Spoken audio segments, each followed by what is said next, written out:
Hi, everybody. It's great to see you today.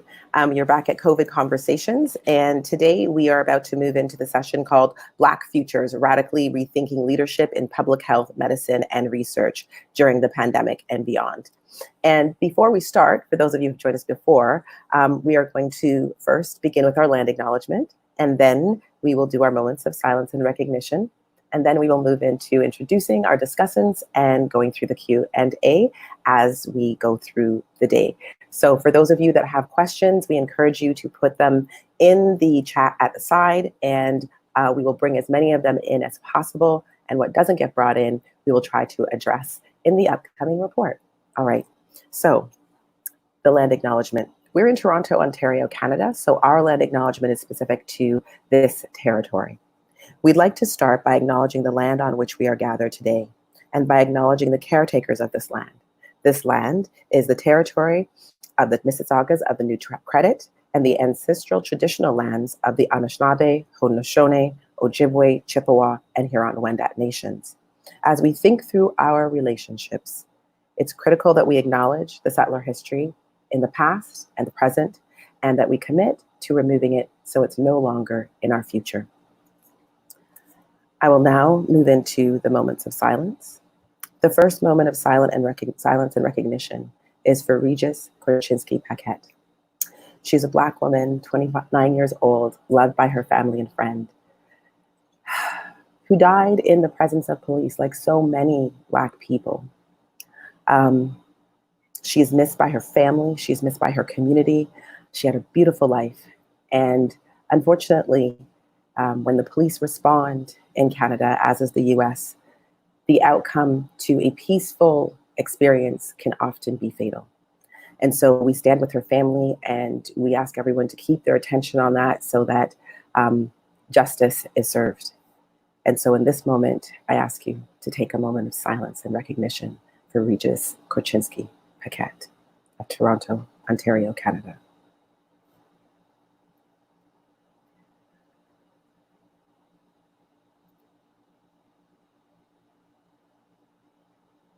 Our next moment of silence is for the Black frontline workers in the pandemic. Not long ago, they weren't even recognized, and sometimes completely forgotten. But now that we all need them so very much, whether it's the work they've always been doing in long-term care or providing us the services that allow some of us to shelter while others need to get on the road early in the morning and provide the things that we all appreciate and cherish during the pandemic. And so while their work has always had valor, it has not always been recognized. And unfortunately, many of those who have died have been Black frontline workers. And that has been somewhat obscured. And so in this moment of silence, we would like to recognize the Black frontline workers, whether they are the sung or the unsung, whether they are the nurses, the PSWs, the folks that deliver us, the folks that keep the food going. We want to say that not only do we see you, but we stand with you, and we will push and press to make sure that you're working in labor conditions are at minimum enough to save your lives. And so in this moment of silence, I ask you to stand in solidarity and recognition of the frontline Black workers who still go unrecognized, who have lost their lives in making our lives better.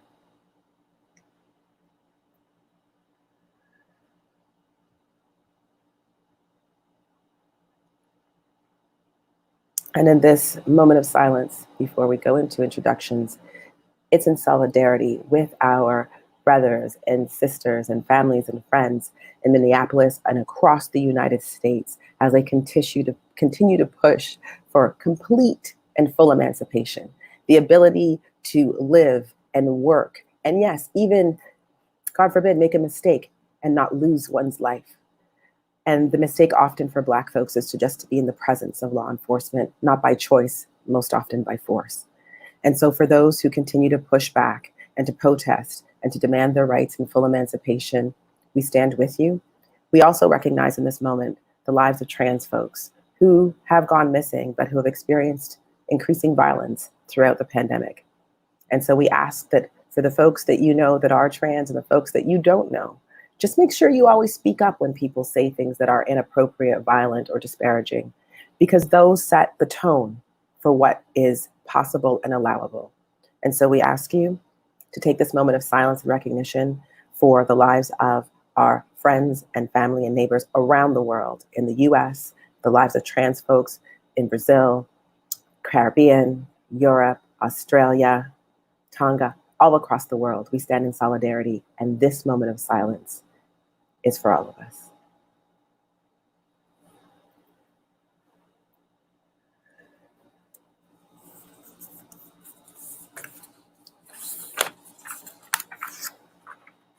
And so as we move forward today in this session, it's also important to recognize that this is the decade of people of African descent.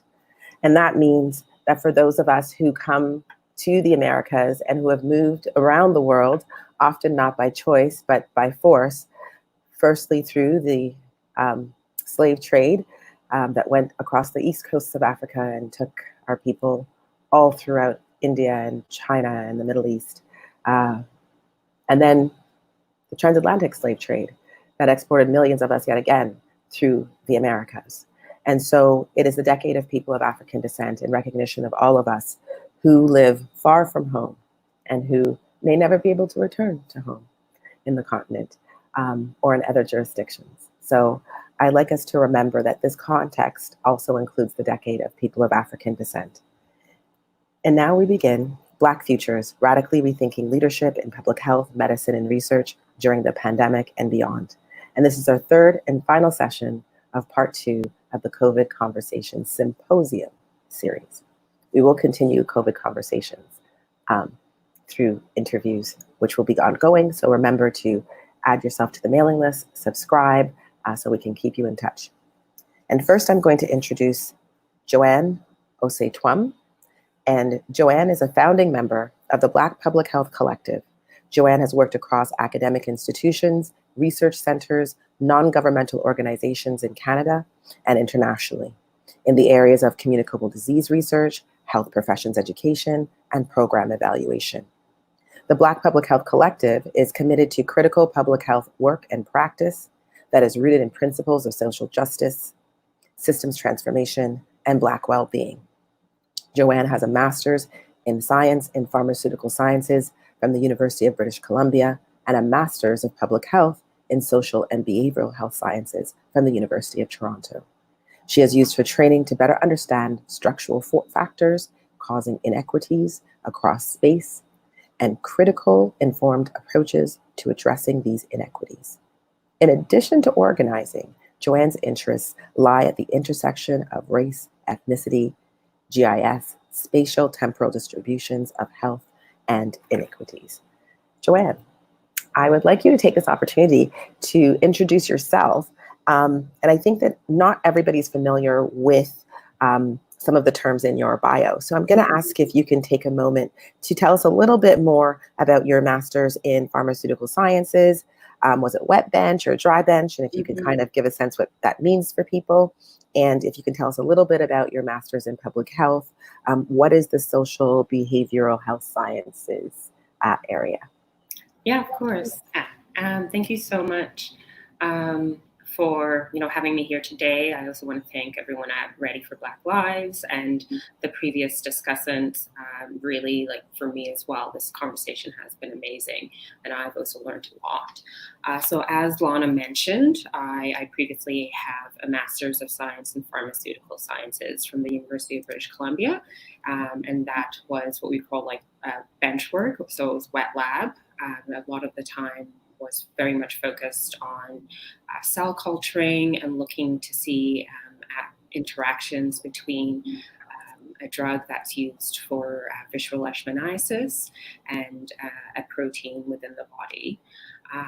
And so I was probably in the lab for about 10 years doing experiments, but throughout I had always been working with the Faculty of Medicine at UBC and just realized that there were other things that I also wanted to explore, moving a little bit away from the micro back to the macro level pieces. And that really prompted me to go into public health. I found that I was already kind of doing public health work, but really wanted to make sure I had a good foundation of what public health is. And so as Lana mentioned, my master's in public health was in social and behavioral.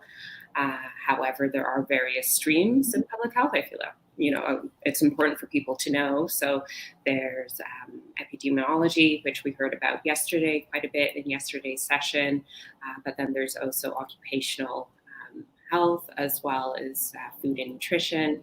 I think one thing that is rather interesting, I think, in this moment, as much as we have epidemiology training in Canada, we actually don't have a social epidemiology program. And I think that's very important for some of the discussions that we're going to have today. Thanks. Thank you, Joanne. I'm now going to move to GB. GB is a first-year medical student at the University of British Columbia. He completed his undergraduate and postgraduate education at the University of Guelph in biomedical science and human health and nutritional science. He completed his Master's of Science. As a queer Black immigrant, he has a keen interest in health access and equity for marginalized people, including youth, immigrants, queer and Black and Indigenous people, and other people of color. While completing his medical education, he continues his advocacy work as the vice chair of the Youth Co. HIV and Hepatitis C Society in British Columbia, and is the inaugural chair of Black Medical Students Association of Canada. That is the national organization of the Black medical students. And so, GB, I wanted to ask you to give us a little bit more on your bio. And so you say here that you did your biomedical science, which is a BSc at Guelph, and human health and nutrition, Masters of Science. Can you give us a little information about that? Because a lot of our viewers on Saturday morning are folks from the Black community, and often one of the challenges for our community is to have full knowledge and access of what's out there. And so this is just a great opportunity for some of the folks who are looking to return to school and some of the folks who are just getting ready to go to school. So can you share us some more information about your BSc and your MSc? Absolutely. Thanks so much, Ilana, and thank you to Ready for Black Lives for putting this on. It's been an incredible couple of weeks learning from people, sharing, and getting to understand some of the things that I didn't even understand myself prior to more recently. So as Ilana mentioned, I'm a medical student. It's been quite a long journey to get to that point. I was actually recently covered in the Doctors of BC article, so folks can actually look that up because it's kind of a long journey. I don't want to belabor that point here, but in terms of my bachelor's and my master's, biomedical science is kind of a classic pre-med degree. I've always been interested in sciences, and it's a way that looks at the biology, but also ties it to medical aspects as far as how those things impact people, humans, animals. It's a bit of a mishmash of anything that could be considered biomedical, and often folks use that degree to channel into other postgraduate stuff, whether it's research, whether it's a master's, whether it is veterinary school or medical school. So there's a lot of avenues that you can take with the degree in biomedical science. My master's was in human health and nutritional science, and it's a bit of a misnomer because that was the name of the department that I did my master's in. I was particularly interested in human anatomy education. So I did my master's in the human anatomy lab, and I was looking at ways that we could improve human anatomy education, mapping on histology. So trying to actually understand what you are looking at so that you don't have to necessarily just memorize the things, like be able to tell the difference between a nerve and a tendon, for example, based on the histology. In addition to that, I did some curriculum development work during my master's. I helped develop a first-year curriculum, a seminar course that looked at spinal cord injury and the biopsychosocial aspects of it as well, but combining that with the human anatomy. So those are some of my other interests, but as time goes on, you learn the things that you really care about. And, my bio talks about my queer identity, my Black identity, my immigrant identity. And those are things that have carried me through a variety of different situations. And I've always wanted to understand, how do these things affect us in the way we live? And no matter where we are, for me, it's in medicine. What does race look like in medicine? What does a queer experience look like in medicine? That led me to doing some research work in Vancouver with queer men. So I coordinated the Momentum study here and the Vancouver branch of the Engage study, which is looking at various aspects of health for queer men. And then eventually I started in medical school. So I'm pretty fresh in medical school, but currently trying to figure out what's going on here as far as race in medicine. Thank you very much for that, GB. And I understand also that you're the only incoming Black student in UBC, which has a fairly large class. And so we'll talk about that some more going forward. The next person I'd like to introduce, who are the third of our three discussants today, is Ciann Wilson. Ciann Wilson is an assistant professor in community psychology at Wilfrid Laurier University. Ciann is an Afro, Indo, and Euro-Jamaican ancestry. She has over a decade of experience working with Indigenous, African, Caribbean, and Black communities in Canada, first as a youth programmer and now as a researcher. Ciann is the director for the Access and Equity Research Interest Group and co-director for the Center of Community Research and Learning and Action at Carla at Wilfrid Laurier University. Ciann has a proven track record working with Indigenous and Black communities, having published pieces such as Narratives of Resistance, retelling the story of HIV/AIDS movement because the lives and legacies of Black, Indigenous, and people of color communities depend on it. Ciann works with myself and the Research Evaluation Data Collection and Ethics Protocol for Black populations in Canada. Ciann, can you please tell us a little bit more about your work with Black and Indigenous communities? And here I'm thinking about the work that you do around proclaiming our roots, because that's a project that I think is really important but wasn't included in your bio. So can you share a little bit about that? Yeah, absolutely. Are you good to hear me? Can you hear me there, Ilana? We're good? Excellent. So I first off want to say a huge thank you to you, Ilana, for your leadership and the larger Ready for Black Lives team in terms of putting together what has been a phenomenal symposium. I've had my mind blown in several conversations, bringing together diverse Black populations, from African American speakers to our Black Nova Scotian speakers, and the larger Black community and our allies as well. And so thank you so much for organizing this symposium. It's been a treat. It's been a blessing. I've learned so much.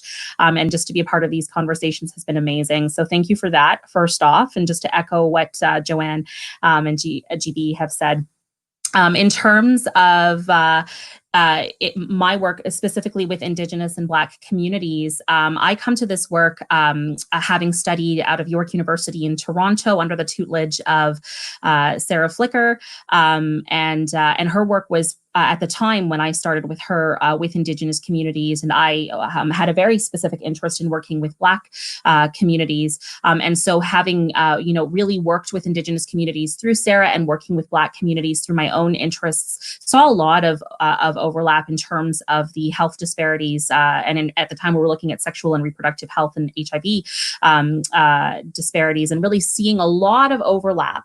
And then that really took my interest further to dig deeper, to dive deeper into the history of relationships between Indigenous and Black communities in the Canadian nation state, and in North America more broadly, and looking at that longer history of connections, as you can imagine, for communities that have been interacting for over 500 years, and certainly in a particular orientation as a result of colonization.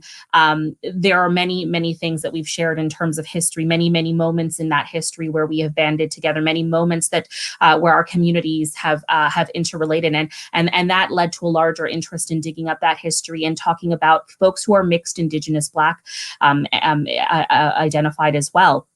In the Americas, and so that it became the inspiration, so to speak, for the Proclaiming Our Roots project, which focuses on the lives, histories, realities, and legacies of Indigenous Black people in Canada.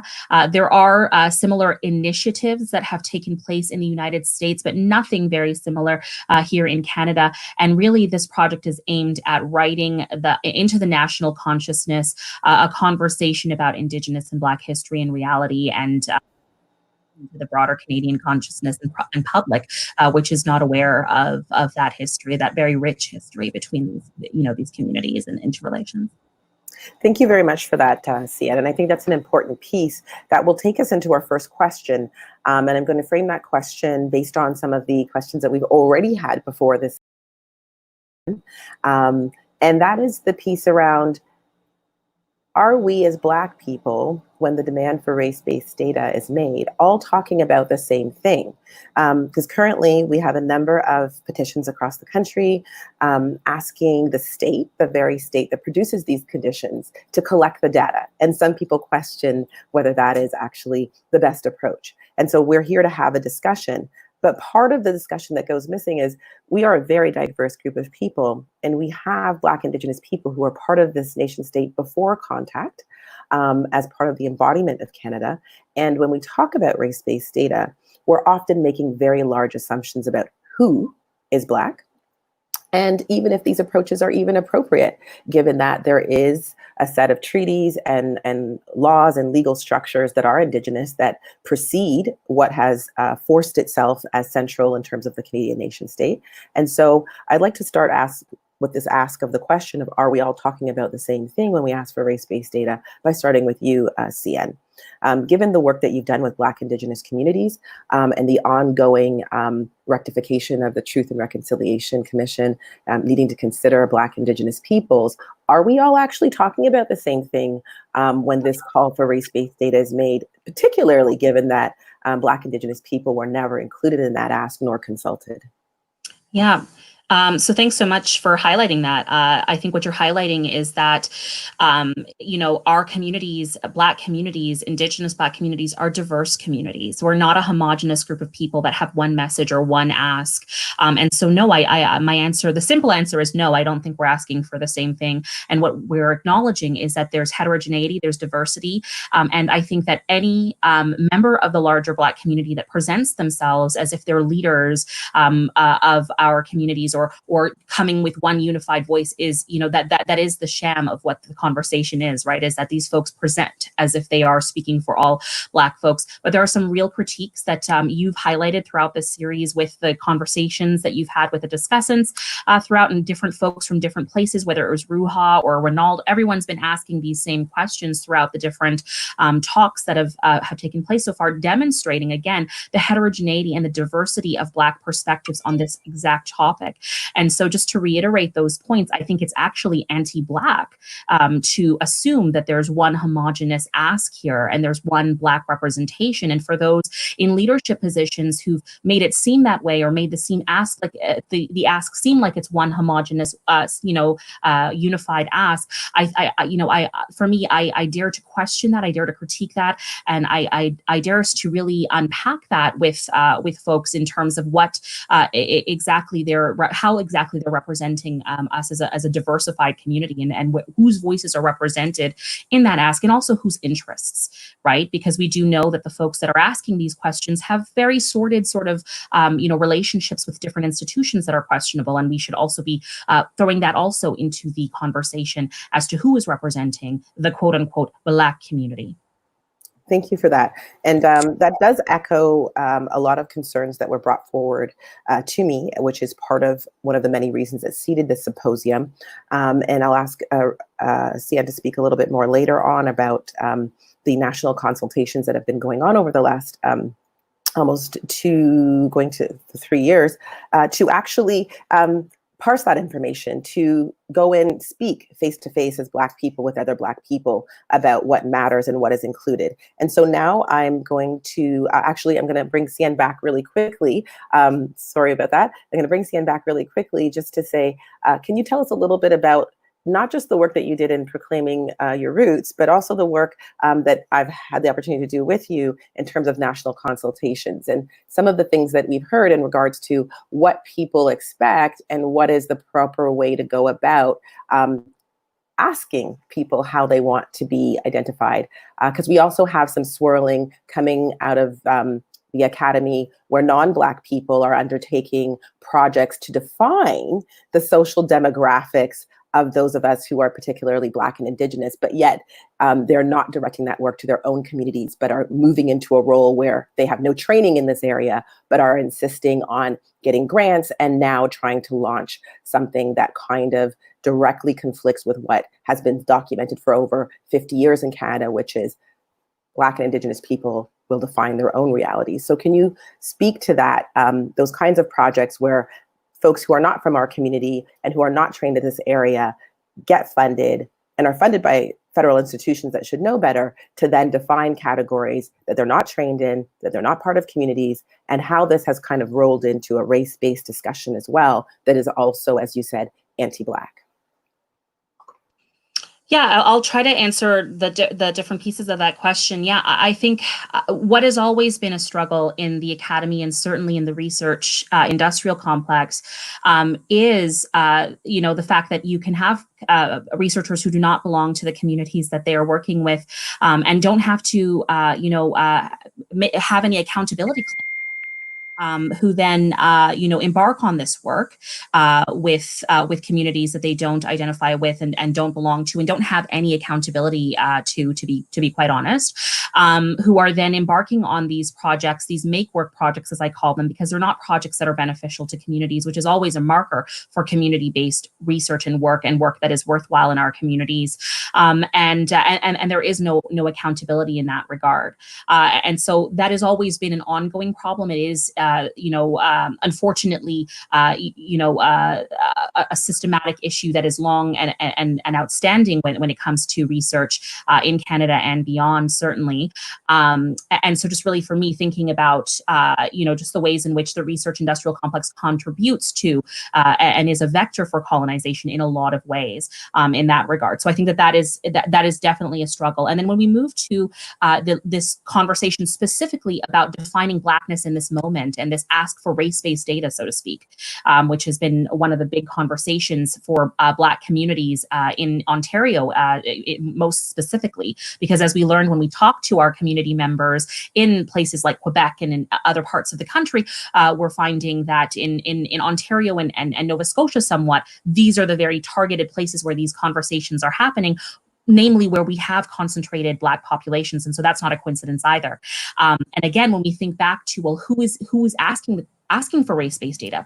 What are their institutional connections, be they Black or not? What are their institutional affiliations? And what might be the ulterior motives that drive their ask and their leadership and mandate to make that ask? Who are they working for? Are they working for us as a community? These are some of the big questions that must be asked in this moment when we see these very highly suspicious actions and this sort of resounding echo with no thought, no critical questioning. We must pause and we must, I think, ask ourselves in a moment, are we really, is race-based data what we're really desiring in the 2020 world, post-COVID reality, where we're seeing surveillance take off in all of the ways that have been talked about throughout this symposium? So I think just to, bring us back to that point in terms of the questions that we must be asking ourselves and the challenges that are, I think, that beget us in this particular conversation. I'd now like to go over to Joanne. Joanne, again, we're asking the same question of all the discussants so that it goes around across all of the symposium sessions. And the question is, are we asking for the same thing when we're asking for race-based data? And I'm also asking this because we've had a very broad participation level from across the diaspora in very different ways. So we were graced with the opening by a Black Indigenous woman. We have had continental Africans who are born in country, out of country, Caribbeans, in and out. We've had the community of Nova Scotia represented here, folks who have been here for hundreds of years. And so this is a bit of a snapshot. And so coming from your location, what do you think? Are we asking for the same thing when we ask about race-based data? Yeah, thanks. And thank you, Ciann, for those comments. I think definitely there are a few more questions that we need to be asking. And one thing I would add to some of the things you mentioned is also we need to be asking about who's benefiting from all of this. I think that's really important. So for me, I don't think we're asking for the same thing. I think I would have to agree with other panelists. And also one thing that comes to mind for me as well is this what we need to be asking right now at this very point? Because the fact is we have evidence from, right here in Canada, we have the UN report from on people of African descent from 2017, which made it very clear that we already know that there are health disparities, and particularly for Black communities in Canada. We have evidence from the States, we have evidence from the UK currently as to what's happening with COVID. And so for me, I wonder, I'm like, what is so exceptional about Canada, or what is so exceptional about COVID, that we would think that we wouldn't have these outcomes. And so it almost seems a little redundant for us to even be having this this ask at this moment. I personally feel like the focus should be on, like, how do we actually respond? If we were starting from that assumption that this would be expected, because of all the systemic and structural factors that give rise to the conditions that place Black communities at risk of being exposed to COVID, then really would be starting from a different point. So thinking back to the comments that were made by Ruha and Desmond, it's like, how can we instead be focusing on what are the priorities for communities right now, for Black communities right now? Is this something that they would say is their number one priority? And I actually don't think they would say that. And it's almost, underlying this question, it actually seems like the real question is, when people are saying this, they're asking, like, how effective are these institutions or the system in, harming Black folk? And I don't think we need to ask that question. We already know the answer to that question. They are effective. And so I think we need to be thinking more so on working with communities and figuring out what are their priorities right now. Okay, and so I'm going to take that a little, I'm going to sum up a little bit what you said. So I'm hearing that you're saying that there seems to be a disconnect between what the ask is and what the ask is meant to do. And so this came up yesterday as well. And Dr. Ocampo said very clearly, who is a seasoned and world-recognized epidemiologist, and actually set the framework that did a lot of good work around connecting the social to epidemiology to undermine the ongoing racism. And so her scientific inquiries did a lot to support the kind of work that we need, but yet we still don't have social epidemiology as a discipline that is led by, Black and Indigenous and communities living with disabilities, so that it's actually a fulsome treatment of the area of epidemiology and could actually provide some meaningful interventions at a moment like this. And so Dr. Ocampo was really clear. If you want to know about if racism is affecting the response, then you ask about racism. You don't go running around asking people about their racial identity without any direct questions about the thing that you want. And so I wanted to confirm that that's what I'm hearing from you, that communities' priorities are about how to make sure that we don't die, quote, disproportionately, not whether or not we're Black. We're pretty clear that we're Black. Most of us know that already. Yes, yeah, exactly. And I that is, I think fundamentally, some of the things, I guess, haven't been thought out a little bit with this ask, right? We need to really be clear that it is racism that we need to be trying to address, not race. And I think people need to shift their focus a little bit. Are we thinking about the structural factors, or is this a single variable that we know is so one-dimensional and that doesn't reflect the realities of the context, the history, or the politics as to why we're getting to these outcomes for Black communities. Okay, and just before we go over to GB, picking up on your wet bench background and your experience in that, and also in curriculum development, as well as your current work in public health, I wonder, might you think that part of the problem is that the folks that initiated the call for race-based data failed to do any education, and so it failed to produce an opportunity for people to articulate what they mean by race-based data. So the rush, and I think Ciann really highlighted well, like, what is the motivation to rushing out to ask for race-based data when we have some of very solid, respected academics who do this work, who would not recommend this because, one, it takes a lot of money and time away from the solution, which is the solution is to stop us from dying because of the labor conditions we live with and the systemic racism. And so when someone like Dr. Ocampo or Dr. Rosella says, well, it's an interesting ask, but you can't necessarily get to where you're going. And Ruha Benjamin, Dr. Benjamin also did, as well as Dr. Walcott suggested, this kind of obsession, as did other panelists, with Black death And Desmond spoke to this very accurately. What is this obsession with seeing the numbers of Black death and suffering, but not seeing the solutions as the first priority? Are you in the same camp, or do you stand in a different camp in relation to those critiques around kind of the bait and switch that we're seeing Black folks being enticed into taking up? Yeah, and I think I would add to the fact is like we already know, Black people know what's happening to them. And so, Krieger talks about, yes, as much as you need evidence to be able to show that there are inequities, that evidence can be quantitative or qualitative. And so, unfortunately, I think a lot of the time the focus is on quantitative data, as much as that is important, but we do need to be also thinking about the qualitative pieces as well. And we have that. We know that there's our narratives are rich. We should be looking to that. And it is very disconcerting that the focus is on Black death and not how exactly we can bring up and focus on life, Black life. I want to thank you for that. And I have some pieces coming across the screen, so my apology as I try to read them.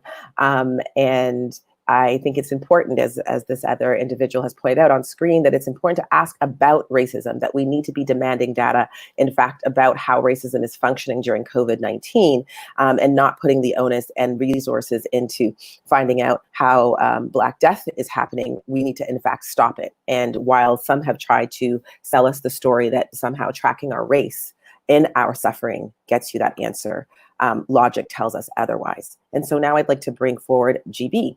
GB, you're out on the West Coast. And so we started on the East Coast with Auntie Lynn, and we're ending on the West Coast intentionally. The sun rises in the East and sets in the West. On my face, I can see it right now. Wonderful. And I know it's fairly early for you as well. And so are we asking for the same thing when we hear the call for race-based data? And we've seen it repeated in other provinces, but we know the timeline tells us that this most recent ask, because we know this is a very old ask, but in this technological period, when sharing your race that can be linked to police databases is on the table, this most recent ask came out of Ontario that has some of the most hyper-tech solutions going out, with a police force has $1 billion in paramilitary equipment available to cut us down. And we've seen that happen individually. Is it the same ask?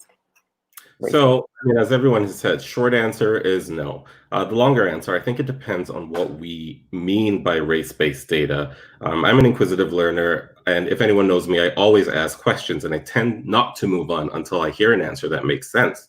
And I also like to simplify and understand things with added nuance. So when I think about the calls for race-based data, recently with COVID, it's all been race-based data, race-based data, race-based data. But I don't think people are talking about the same thing there. And I think they're just pushed by the intensity of the moment to do something. It's action that they're looking for, but they're asking for things that we already know. So when I think about the calls for race-based data, there's 5 things I think about. I think about context, content, regulation, rationale, and repurpose.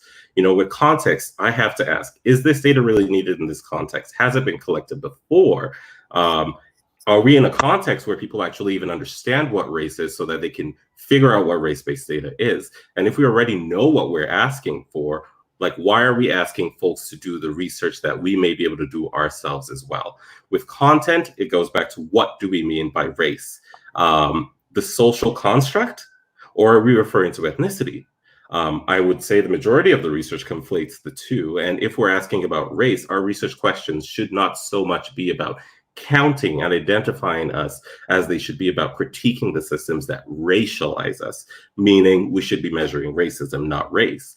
And when we talk about race in medicine, for example, it's usually in terms of risk factors. Race is used as a proxy for biological risk factors, not the structural issues that actually compound the other risk factors, which are the societal issues. So context is very important. When it comes to regulations, this has been talked about over and over the past couple of weeks. I think, Ilana, a couple days ago in a conversation with Naomi Klein, you talked about the interoperability of data.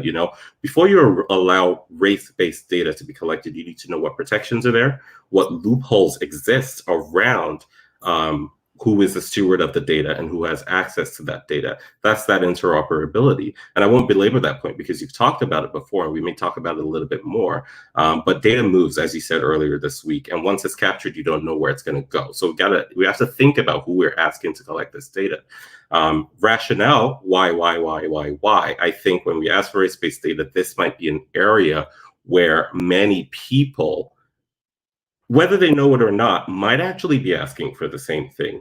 We're not necessarily asking, how many people go through so and so and so, how many people are, discriminated against, all of that stuff. We're asking probably either to prove the disparities that we already know exist or to better understand the systems that create the disparity. So I think we have to ask some other key questions. How do the people in society, how do the systems use your race against you? How does the system use your race against you? I mean, look at the United States. As Ruha Benjamin said, like, data has been collected, race-based data has been collected for so long, and nothing has really changed.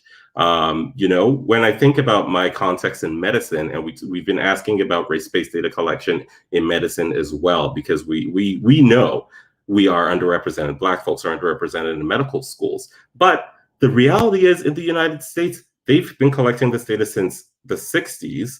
They can tell you how many Black students were there in the 60s. And they also had HBCUs, that's the historically Black colleges and universities. And yet they are still underrepresented. So it means that this doesn't actually work, and we need to be asking tougher questions around that. So that's what that rationale is. We have to think about that. When it comes to repurpose, that links to those regulations. When there are no regulations and the data moves, it can be used intentionally or unintentionally to do more harm.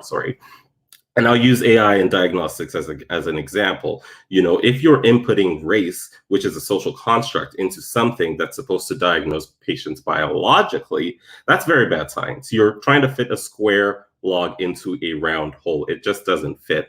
And the random nature of AI makes it difficult for you to check to see if those results are discriminatory. So every medical bias that already exists right now is just going to keep getting replicated in all these algorithms. And considering the speed that these technologies are being implemented and coming up in healthcare, as healthcare professionals, I think, who are going to be using these tools in the future, we need to be a bit more critical of them.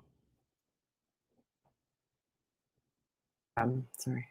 I want to thank you for that, GB. That was really thorough. And I think it brought together the points that Ciann and Joanne and other panelists made as well. And I want to give a chance to jump in. I'm going to come back to this piece around regulations and laws, because across the country, we don't actually have proper data protections. And that's one of the things I thought I'm very curious for Ontario, which is actually a key hub in the national AI strategy. We are the first country, as they write, CFAR, to have a national AI strategy to which I repeat, no Black chairs were named, over 60 plus chairs. I have continually been the only person in the room who is Black and who was asked about why this is absent, and have yet to have a proper and fulsome answer, other than we reached out to the people that were closest to us. And they just all happen to be white, coincidence. And so when we think about this intersection, I want to put this back over to Ciann and Joanne. Given what GB said, do you have any additional comments that you'd like to bring in before we move into the next area? I'll just sort of add to all the wonderful things that have been said by GB and Joanne, and thanks so much, GB, for being so on point in terms of unpacking, just why, unpacking this ask at this moment and really critiquing that. And I wanted to also connect it to some of the conversations that have happened over this symposium from different speakers, just to connect the dots for our viewers who may not have seen some of the other sessions. In research, one of the first lessons I learned in taking up social science and health research and coming from a social determinants of health research framework is really understanding the long history of research from anthropological science all the way through of observing Black, Indigenous Black folks in continental Africa, for example, and others in terms of disease progression, in terms of our cultures, the exotification, right, and really looking at the other. We have Tuskegee syphilis trials. In Ontario, a few of us know about some similar studies that have taken place to observe disease progression in Black and other bodies, right? Black, Indigenous, and other bodies. And so for me, it's also a real, a moment to really question, what are we collecting this data for? To really question how this long history of perverse research of exotifying the other is now being repurposed, as you referred to it, Lana, bait and switch, and we're now taking it up in a particular way, which is really, really super ironic when we think about the long history of folks who fought against this.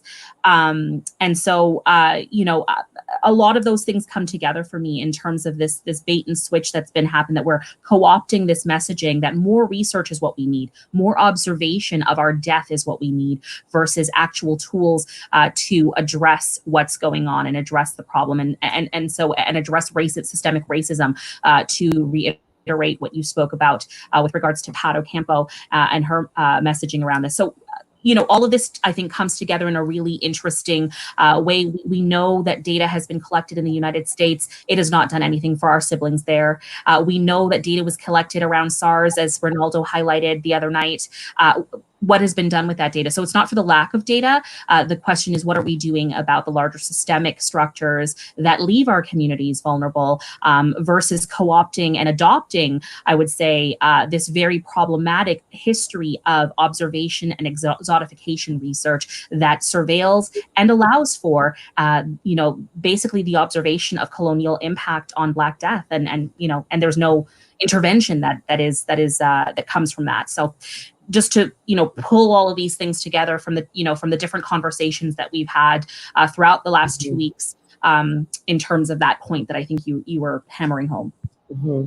I want to thank you for that, Ciann. And I also want to let folks that are watching know that the COVID Conversations Symposium is part of the COVID Conversations. And so we will be doing one-on-one interviews with experts in the area of science, epidemiology, public health, Black studies, who will be able to further tease these out, and that you'll have an opportunity to actually call in. And I hope that folks will join us to do that. And so I wanted to, as we segue into the next question, pick up on something that GB had said was about regulation. And so it's interesting that the call came from Ontario, and Ontario changed its Personal Health Information Act. And so historically, that Personal Health Information Act meant that our health information was being handled by an internal public service organization. So an organization that belongs to the government, that priority is with the government and with the people. And so that language change, and you can look it up, it's Bill 188 and it's Schedule 6, because a number of items were under that. And so you need to look at Schedule 6, and that's the Personal Health Information Act. And why is that important? Because it says that it will be now your personal data, especially if we take this bait and switch and offer them a race-based data, will now be handled by an extrajudicial data integration unit. And if we look at the patterns across North America, and we look at the announcements in the newspaper, you can see that that relationship is directly between a public-private partnership, which means your data is being handled in COVID by institutions whose priority is to serve their private corporations while they're partnering with public office. And some of those individuals are both being paid by their private corporations, the Googles and whatnot, and being paid for by the public purse while they look at your data, which we know is worth hundreds of thousands of dollars that will not come back to the province of Ontario. So I'm now going to pull back in our discussants, and I'm pulling them back in to move on to the next question, which was brought up in a prior panel about a generational divide. And so Ronaldo had posed this question. He said, could this conversation be more well described as a generational difference in terms of folks who are comfortable with the race-based data ask versus those who have no interest in it versus those who see it as problematic? And given that in this panel, we're talking about, quote, if public health professionals, physicians, and other healthcare leaders fail to reckon with the current confluence of surveillance, AI, race-based data, and profit, it will fall to future generations to live with the consequences. And you are that generation. You are all under 35. You are all well accomplished. You are all speaking up, but that's not who asked for race-based data, and they won't live with the consequences. And many folks in your generation are being brought into the bait and switch. So I'm going to just go around. I'm going to start with you, Joanne, go to you, GB, and then Ciann. Yeah, and I think that is a really important point. As we've had this question of the collection of race-based data for a very long time now, and it almost seems like it's a relic that has been moved forward from like the early 2000s. And what I think, as much as, obviously I appreciate the work that people have done prior leading up to this, I think, people right now have different considerations and different priorities at the moment. And one thing that hasn't been considered is the context. We live in a completely different world. We need to think about technology. And so I really liked the pieces you're bringing up about data being repurposed, because the technology we have today is not the technology we had yesterday or 2 years ago or 5 years ago. And so that we have advances in technology so quickly, but that hasn't been considered at all when we're having this conversation. So what does it mean? For example, we found out earlier on this week in Edmonton that the Edmonton police have entered into a partnership with a venture capitalist where they are going to be supporting tech entrepreneurs to find solutions for health and social problems. And they're going to have access to health data. They're going to have access to social service data. But I think it's really important, when we walked into our doctor's office, did we consent to have our data used in this way? And so I think there are a few differences in what, our considerations right now. And we really do need to be thinking about the technology piece. And I feel like we need to take a pause. At times, a few of the things that we've heard during COVID is like, okay, we just need to act. But actually, there's sometimes a little bit of, there's harm in acting too quickly if we haven't actually stopped and, actually thought about the intention behind our asks. Thank you. And now I'd like to go to GB. I'd like to hear your input on this generational piece, given what's going on. Absolutely. Yeah, Naomi Klein was the one who had talked about this purported generational divide. And she had said that, youth today are intensely in touch with the fact that everything that they do can be used 100 years in the future. There's all this brand building going on. We're doing the work for companies as consumers by providing data all the time at an alarming rate. Every time you click on one of those "Are you a robot" things where you click, this is a lamppost, this is not a lamppost, you're doing that work for them. And they're using it to build these algorithms for artificial intelligence that can then say, I'm going to look at all these photos, and then I can tell you now as a computer that this is a lamppost and this is not. The challenge here, though, is that we have a lot of problems that have not been solved in terms of who is actually creating the systems. What do they actually understand about race? As a medical student, from my experience so far, I'm not seeing that there's a lot of critical race theory or thinking in medicine yet. But race is going to be used as a determining factor when it comes to diagnostics, which, again, race is a social construct. It doesn't make sense. So when you're making those links, I think we have to pause and say, do we actually understand what this is first before we input it into this? And when I say this, I mean race, and this, I mean AI or whatever technologies we're talking about. But again, regarding the generation question, we are fully aware, I think, many of us, and those who may not really know the nuances, at least have a general sense that what we do is very profitable. Data is a new form of currency, and we're providing that data and that free labor, and it's mined for its profitability. Look at the past few months with us sitting at home, increasingly using a lot of our digital things. A very few people have been gaining millions, billions, right? And you're using a service that's free, but the reality is that anything that's free doesn't necessarily mean that it's actually free. It can actually be used against you in the future. So yeah, that's my perspective. I think we have a sense, but I don't think the nuances are there. I don't think that we fully really understand the dangers And I think that's why this conversation is important. I'd like to go to Ciann next. Do you want to give us some thoughts on, is this a generational piece? Do you think that your generation, the generation under 35? Yeah. And I want to thank the other speakers for sort of naming, some really important points. Do I think it's generational? I think, to your point, Lana, you had mentioned that the people doing the asking are not necessarily the people who stand to inherit whatever comes from this ask, right? In terms of generationally. And so I'm, being very cognizant of the fact that, again, going back to the fact that Black leadership, that is a generational, leadership, is asking for a particular thing. They sort of preface themselves as Black leadership are asking for a particular thing that then we as a younger generation, the generations that come after us, have to inherit. And I think it's incumbent of us to think about that, to think about what it is that we're asking and what we will inherit, and what the ramifications of that are in terms of our well-being, in terms of surveillance, which is a really, really important part of this larger conversation. I think because these things are coming at us from all directions and it's happening at such a rampant speed that I don't think any of us have a moment to pause and really understand the gargantuan,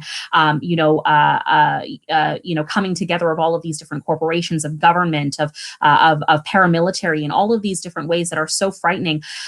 We don't have a moment to pause. I think just as fervently as we are out in the streets, fighting for Black lives in this very visceral way that we've watched a man pass away, or know that a woman in Toronto has passed away under police custody. Just as fervently as we fight for Black lives in this very tangible way, we must also understand that this fight against corporations in terms of their surveillance and collection of data on us, and in terms of research and other paramilitary forces trying to gather data on us, and healthcare systems trying to gather their data on us, we need to also fight as fervently for our data protection, right? I think that these things are not separate. I think the fight for liberation, for Black liberation in the 21st century, in 2020, must also entail and encompass, data sovereignty. It must also encompass that particular idea. And so those things to me come together, that we stand to inherit something that is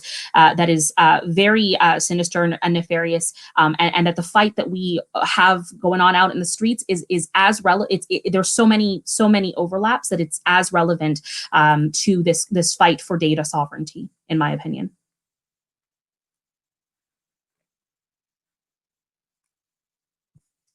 Sorry, and over to you, Joanne, and unmute your mic too. I completely agree with everything that Ciann has said. And I think the other, consideration at this moment is we're presented with this idea of collecting race-based data as the only option, as the only way. It has to go through institutions. And I don't think that is something that we need to accept. I think other people have mentioned this, like there are other ways that if we need this data in particular, and we need to define exactly what data that we need, that it can be collected, and it can be collected by communities directly. And furthermore, I think these pieces around technology, we, of this generation, we do understand how this technology works, and we can be doing this ourselves. We don't need to be looking to the state, like you said, Lana, that actually a lot of the time is the cause of the harm that Black communities and Indigenous communities experience. And so I really think it's important for us to emphasize that this is not the only option. We have other options, and we should also be considering those as well. And I want to put something on the table that came up prior, and I'm always trying to pull together the various questions that both come up while we're online and we're off. And so here's one right now. We don't have a moment to pause because Black people are worried about other things that are impacting our health, communities, and future generations. And I think Francesca has a good point here. And I think it also highlights why it's so important that those who do have that moment, and let me jump in, Ciann and then GB, go straight for it. Yep, that's exactly the point that I was making, that we don't have a moment to pause. I wish we did. We're in the fight for our lives, and as fervently as we're fighting about, Black death in this very tangible way, we also need to be considering it in terms of surveillance and the robbing of our liberation in a very, very, intentional way by corporations when it comes to research data and these other forms of control that are control mechanisms that are being put in place. That was the point. And GP. Yeah, my point, I hear that. I hear that a lot. And, I think the challenge is we see these things happening really fast. And there is a real fear that we're being left behind because we're not being included in these initiatives.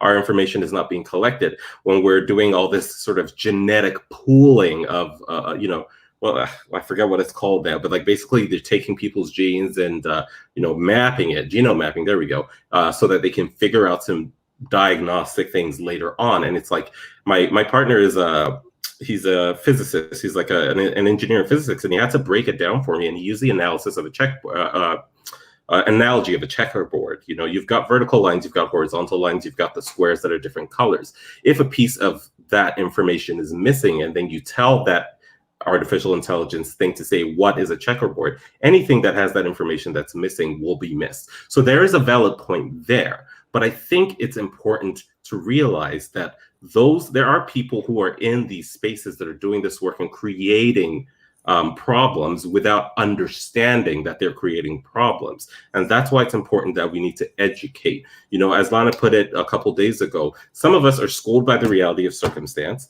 but then there are those who have the privilege of learning about it. And then there are those of us like me who are at the intersections of the two. And I think those of us who are in the academy, it's us that need to pause. It's not necessarily the people who are suffering. It's not necessarily the people who are currently saying, look, something needs to change. Yes, don't pause on asking for change, but it is important to know what you're asking for. And on the other side, those of us who are in those spaces, it's important for us to pause and listen and ask, what exactly is it that we need?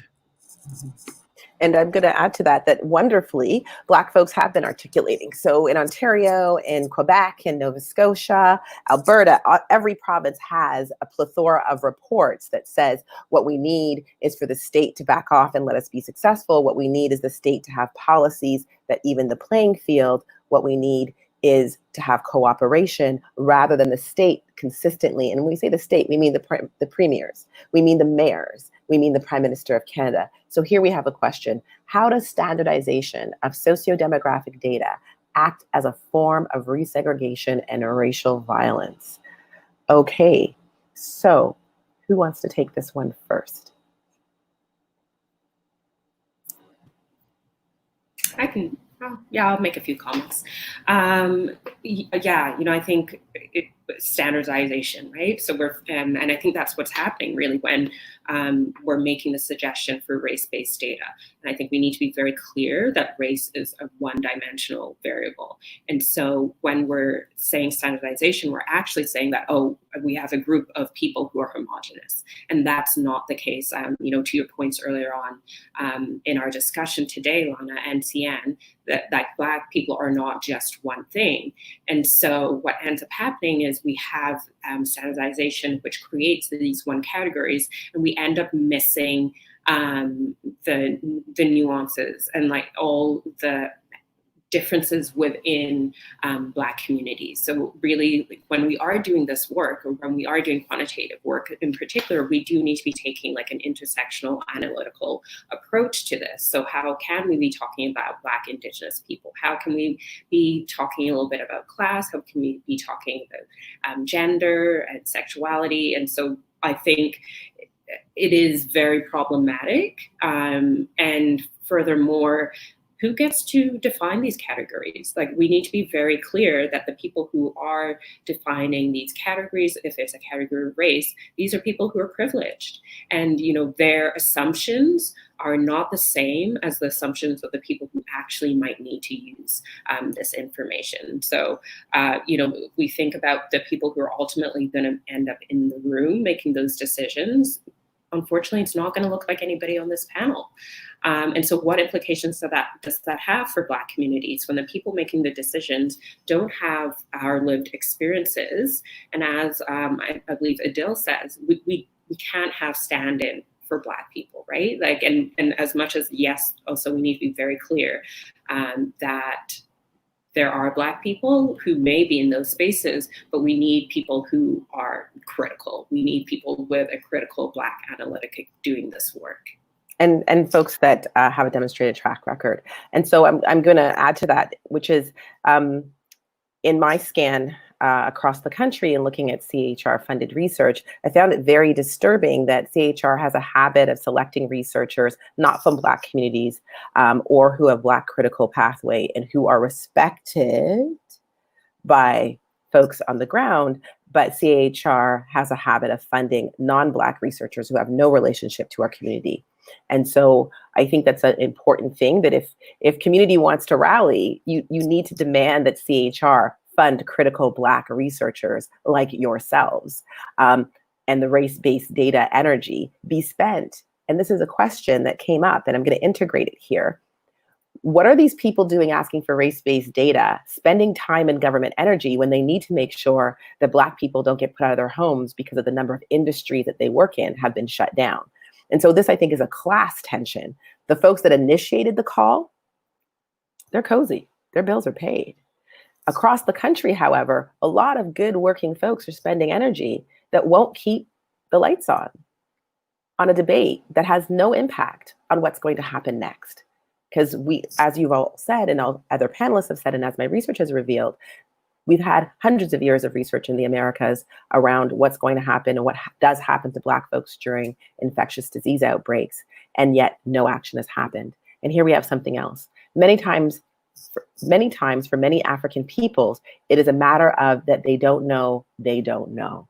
I think that's wonderful, Raymond. I appreciate that. And I think that's part of the reason this symposium, a number of folks rang on my phone, texted a message and said, you know, that national project, you took all that time to come and talk and to consider and do drafts. And then what happened? And, you know, are you part of this? And we had to say, well, no, we know process. We know how to respect our communities. We've, as a longtime community worker, worked in a number of NGOs. I'm going to bring in Ciann in a moment.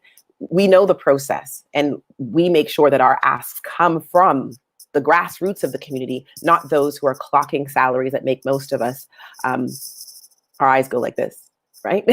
And so we don't know what we don't know. And so this symposium was to kind of lay out some of the questions that everyday people who have not had the opportunity to go to university, and those who have been like, but isn't there like a huge facial recognition thing going on with the police?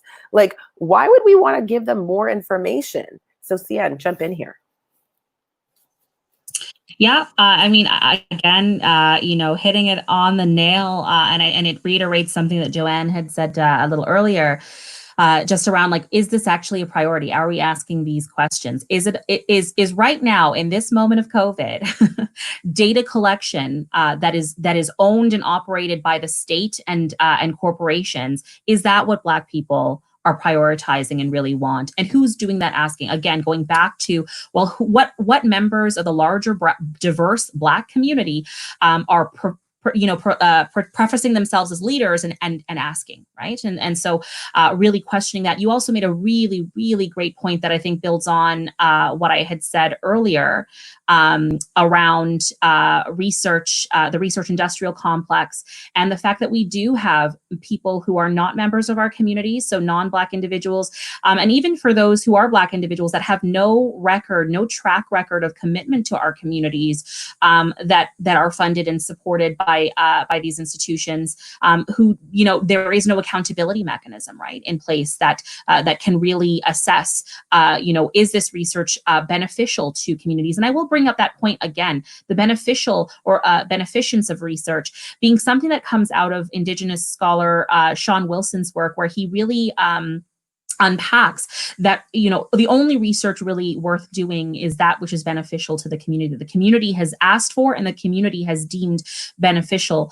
And so, just going back to those points around community, self-determination and data sovereignty, that these ideas come together in a really important way. It's what our Indigenous siblings have been asking for. It's what, any Black individual who is critical and seated within liberatory practice is asking for, in terms of data sovereignty and liberation. And so, can research be done in a good way? Can research be used for liberation? Absolutely, but not when it's owned by the police, not when it's owned by doctors who've never and researchers who've never invested any resources into our communities. And so, really questioning that, be they Black or not, because again, as the famous saying goes, all skin folk ain't kinfolk. Again, just to reiterate that, you all are hitting the nail on the head in terms of bringing these salient points together in terms of all of the overlapping conversations around this issue. Yeah. I'd like to go to Joanne and then GB.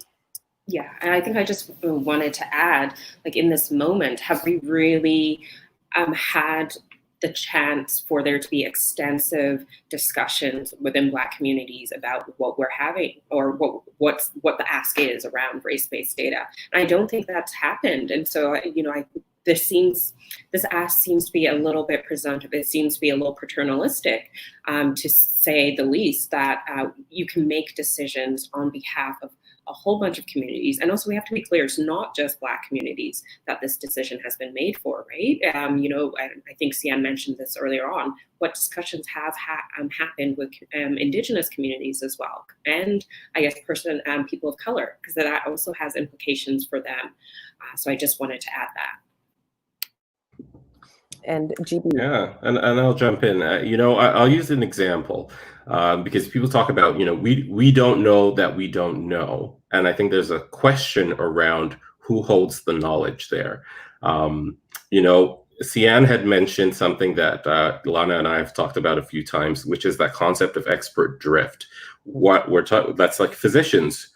Typically, because we hold a lot of power. I'm not a physician yet, but I'm on the way. But physicians hold a lot of power in society, and I don't think some of them do, but I don't think for the majority of them actually realize how much power they hold in society and how much they can change things and how much they can do harm without necessarily meaning to do so, because they are not educated in the things that they need to be educated in. Point being, critical race theory. But I'll move on from that point. So if you're not trained in something, it's important for you not to invite yourself to comment on that. We are seen as experts, but we're not experts in every area. And, we need to be committed to the communities that we claim to represent. And I always say, one eye on the world, one eye on the mirror. You got to look behind you and critique yourself, see where you stand in the world. Keep an eye out for those who are coming behind you so that you're not making things worse for them. And you have to speak from your own experience. You have to stay grounded in the communities you supposedly represent. And that comes down to that knowledge translation effort. You're not putting in the effort to actually translate that knowledge. If you're not inviting us into your spaces, then you need to be coming and giving us that knowledge so that knowledge translation can happen in both ways. And I use CIHR as an example. In my past work, I've done some research looking at CIHR from the back end and doing the reporting back. When you report back to CIHR, when you've got all this funding and you've done all this research and you report back to CIHR, there isn't a place to really, really talk about the knowledge translation that you've actually done.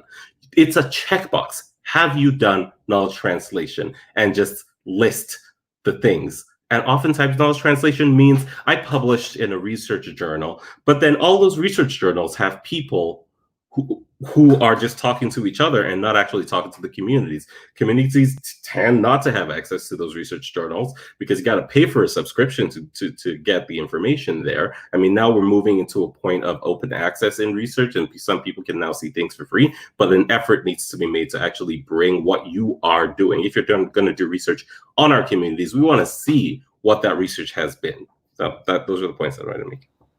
I'd like to have Joanne come into the conversation here.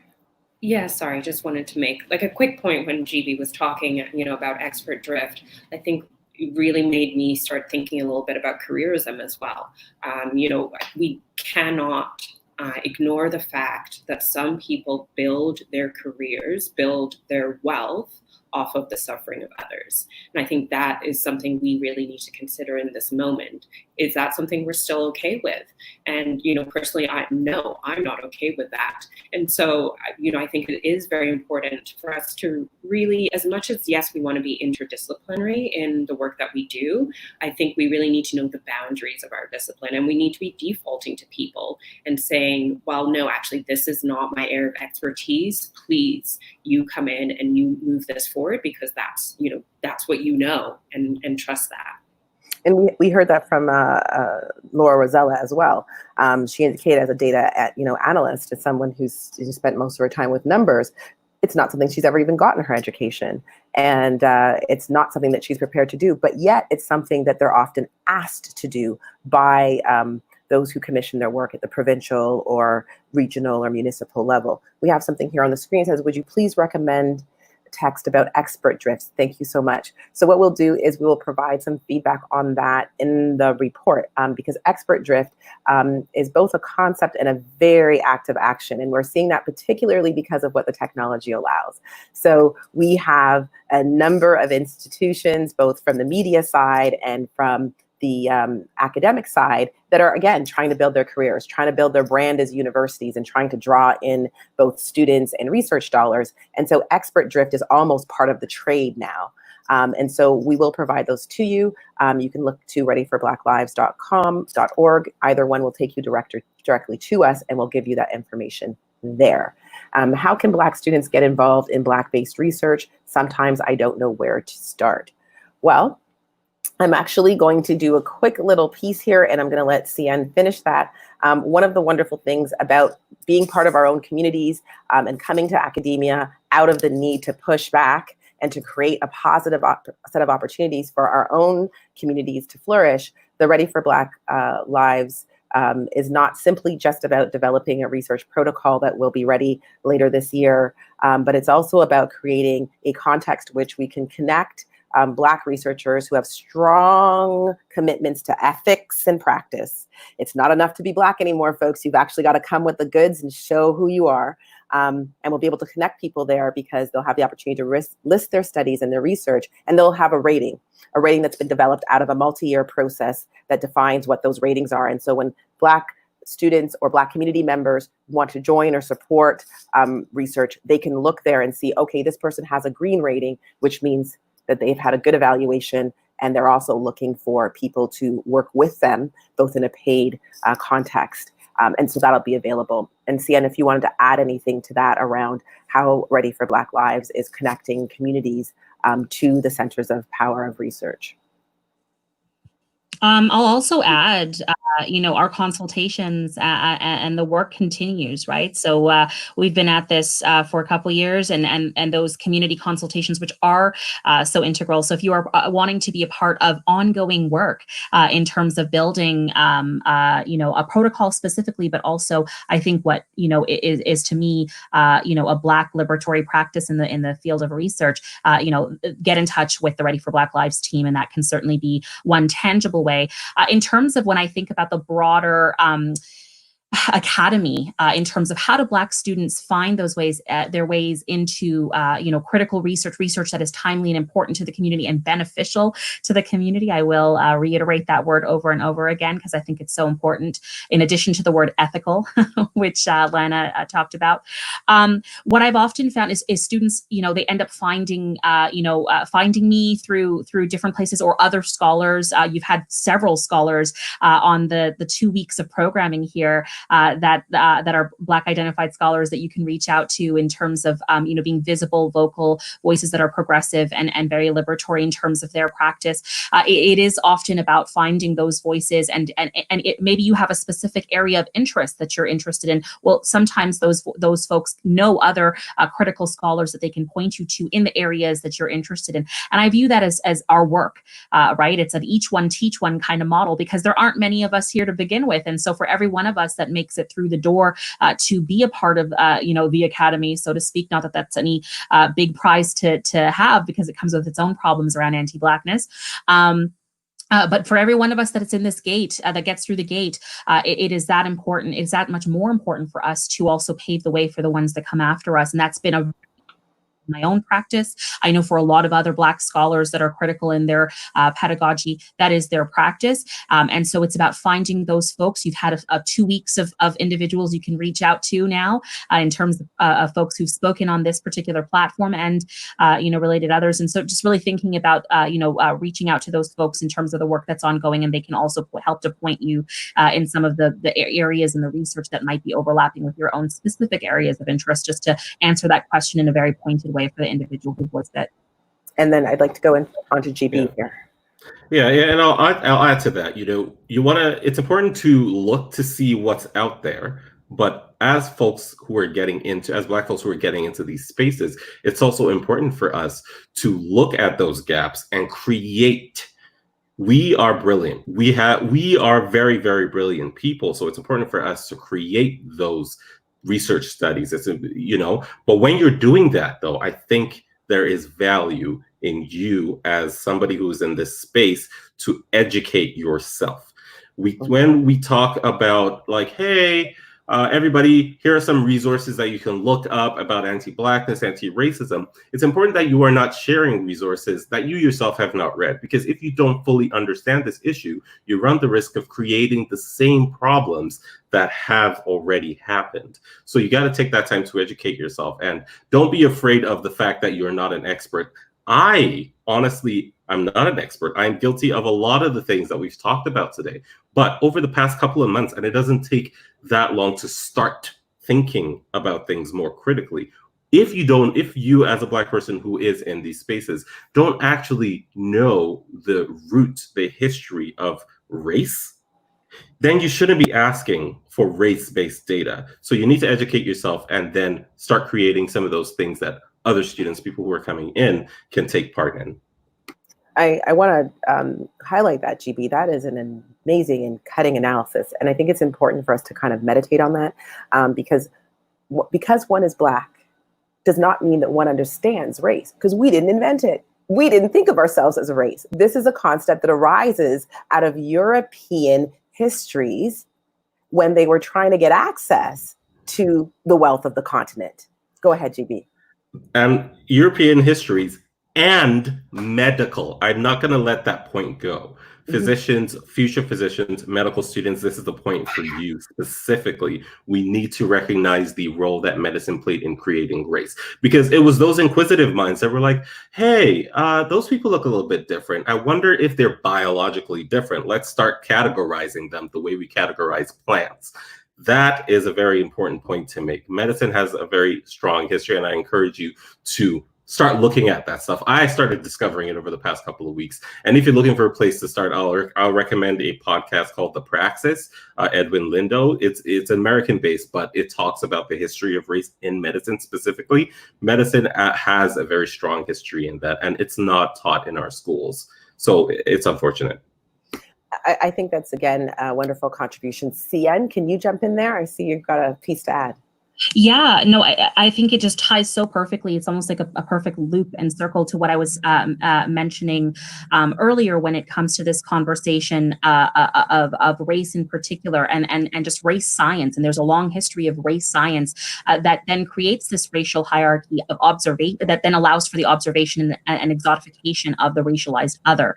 So just bringing it back full circle in terms of that long history of really problematic and exploitative research. And so coming full circle again, to be in 2020, where we are asking to yet again reify and reaffirm this problematic conversation of race in our ask for race-based data, when many of us don't really have that understanding, that history, and that knowledge of how problematic that ask is. It just, again, I think for me reaffirms just the issue and the contention around this conversation of the ask for race-based data. And I'm going to, just before I read this question, just join in GB's comment. again, part of the way in which I come to this work, and I'm currently completing my PhD at the University of Toronto in the Faculty of Medicine, is that I develop AI interventions. And what was deeply disturbing to me was that there was so much race science woven through it, to the point where I was, a couple of times I was in the medical library and I literally just dumped all the books on the cart and had to fly outside to catch my breath, because there is so much racism in medicine and in science that is blatant, the language that they use. And what you were referring to, GB, was polygenesis and monogenesis. And so medicine is the culprit here. And I find it curious that it was physicians who have banded together, who don't do the work around saying, oh, you know what, we have a very racial and racist and racialized medical practice. And, we're trying to figure out how to carry and deal with, a concern of race-based medicine. So before they solved their own problem, they shared the lack of analysis with everyone else. And again, was it intentional? I'm not here to judge intentions, but what I can say is it's a really concerning area. And so just so that I don't speak in medical speak, polygenesis is a theory that has taken on a lot of life in medicine. It lives on currently. And that's the idea that Black folks, yes, I'm going to say this, is the 21st century, in medicine currently, polygenesis reigns in diagnostics. And that's part of the work that I'm doing in my PhD, is to remove that so that we have a better chance of living, so that we don't end up with poor pulmonary function tests that continually commit us to a life of suffering, and poor kidney function tests that still believe that we're primates and have larger muscle masses and therefore clear things from our bodies at different rates. This is in the medicine that you get right now. And Absolutely. These are the concerns that you must push back against. And so polygenesis says, you know what, Black folks polygenesis might be part of the human species, but they're from another branch from so long ago, they're barely recognizable. And that is where a lot of our diagnostics come from. Monogenesis is the idea that we are all part of the human species. We may look different, but that difference is not marked.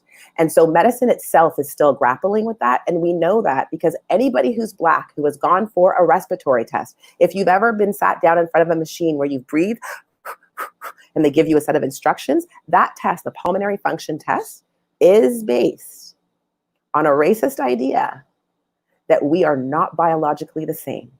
And your respiratory physician, as I've talked to many, don't even know it. And when I show them the 150 years of research, and I encourage all of the listeners to read a book by someone I respect deeply and I've come to know through my own research, Dr. Lundy Braun at Brown's University in the US, who wrote an amazing book called Breathing Race into the Machine that is written in plain language, so you need not be a scientist or a PhD to read it.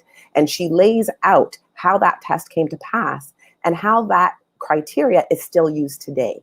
And for Black folks who have ever gotten their blood panel, you'll notice that it says correct for African American. Look at your physical. When the doc sends you for your blood work, get that printout. Don't let it be sent electronically, and read it. And you will see that it says correct for African American. Back in the 90s, I'm a kid. I'm like, what does this mean, doc? I don't know.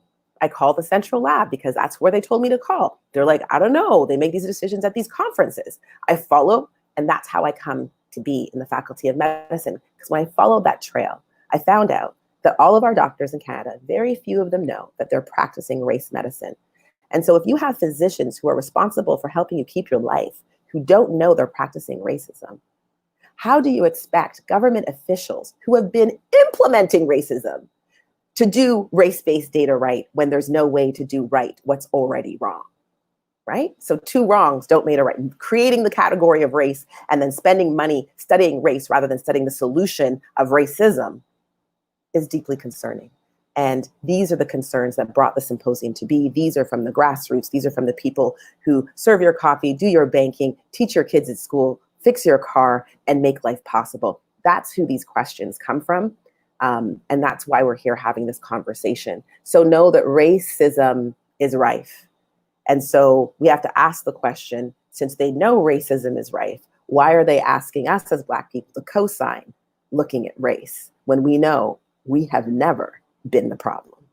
And I'd like to jump to Ciann here, and I'm going to move to the next question. Do you, Joanne or GB, you want to jump in on this round? Or okay, so let's go to Ciann, and then we'll graph that to the next question. We're just going to wrap up with, so there was a comment that was put on the window there around looking to American Indian communities was the language that was used. There we go, for their community research models. Absolutely. I'd also like to point out that Indigenous communities the world over, from Australia to South Africa to, other parts of the continent, have created research protocols around this exact conversation around protecting their communities from research, which is very much a vector for colonization. And so we have many models to look at and look to the world over, and certainly in forming our own protocol here for Black communities through Ready for Black Lives, we have definitely consulted those documents. But just to reiterate that this is a larger movement that is happening the world over. Communities the world over,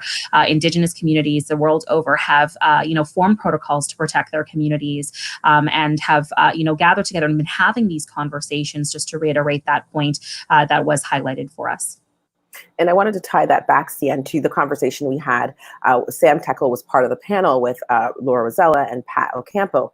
And Sam Tekel, who lives and is active in the Jane and Finch community, and who has done many depositions to stop the police from over-surveilling and committing further violence against that Black and racialized community, they have developed a protocol with painstaking attention to detail, ethics, and voice.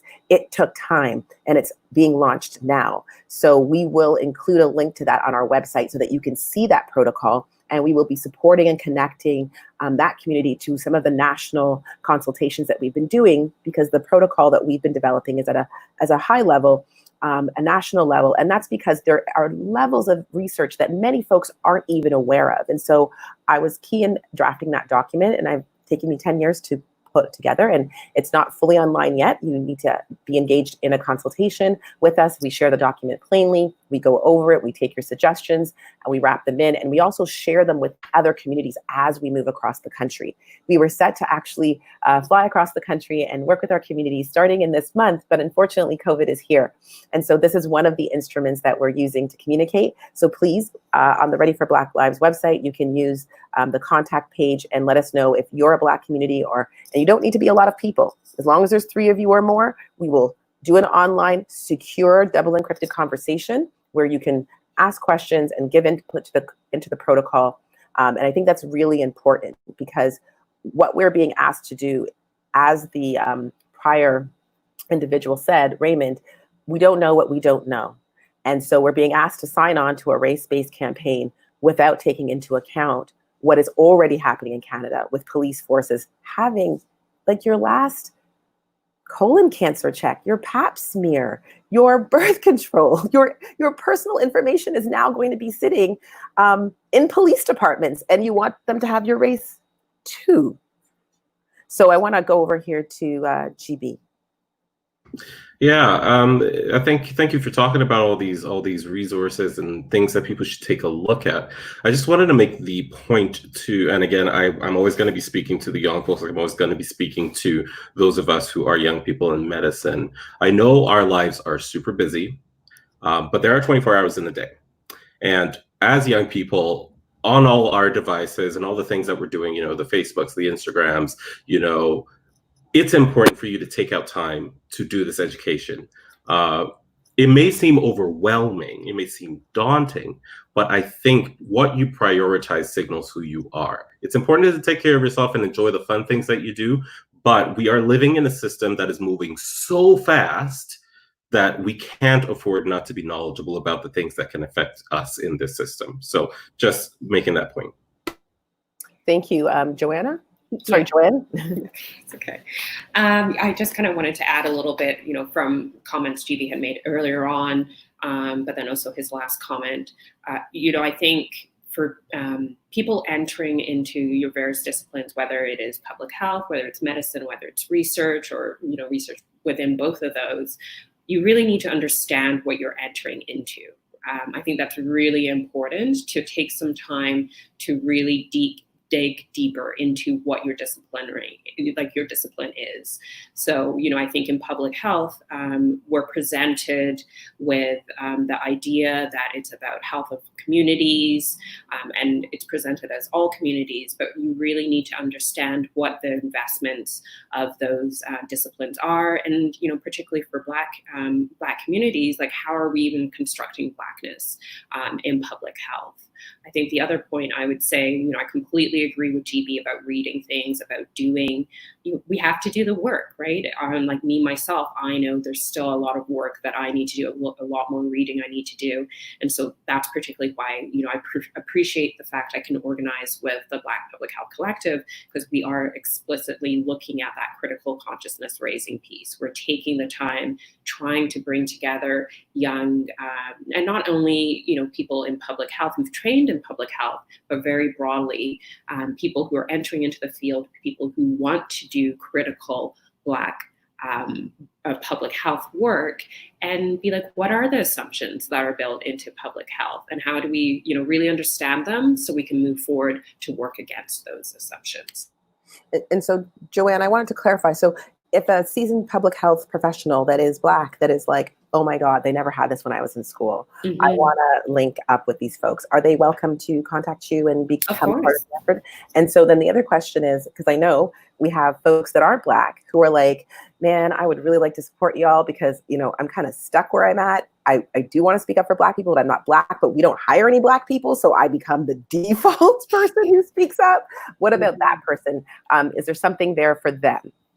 Yeah. So I think more broadly, some of the larger public events that we do, we really do try and have those open for everyone to join. So, unfortunately, also due to COVID, we had hoped to have our annual symposium in March that was going to focus on Black and Indigenous solidarities in health.